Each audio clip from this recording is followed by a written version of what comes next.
Mouse Rebel News fans, I have some very sad news to deliver. The 8-hour workday in Poland has finally been squashed. A victory that was gained from workers' struggles that was won in 1919 has finally come to an end. Something that was brought around the world in massive strikes has finally come to an end due to the reactionary government in power at this moment.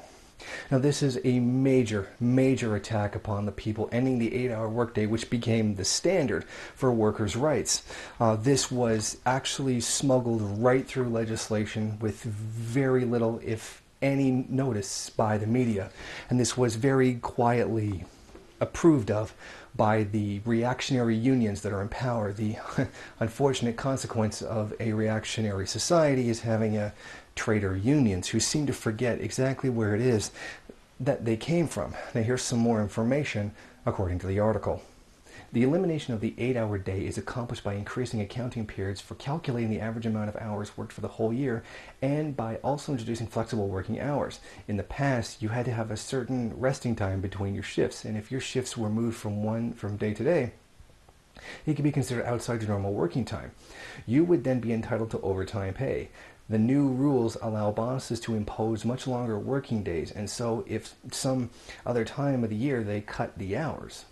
For workers in some industries and areas, this could mean long days for all their working time and few months of idleness instead of stable working hours.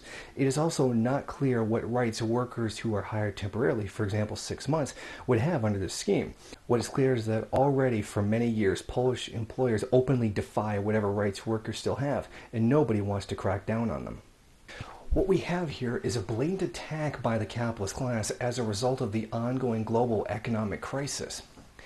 As the results of imperialism demonstrate, groups of workers in different countries are now forced to compete with each other for work on greater and greater levels. See, what we're seeing here is that the employment in even, I would term, the second world, like Eastern Europe, is being sent to even cheaper places. This is something that Poland is clearly doing in order to remain competitive in the global market. What is happening is they're making better conditions for capitalists inside the country. They have to encourage investment in the country, because labor and labor laws will always be better for the capitalists in the third world. This is a result of imperialism itself, as workers across the world are forced to compete with each other for meager underemployment, instead of uniting together against exploitation like we're supposed to.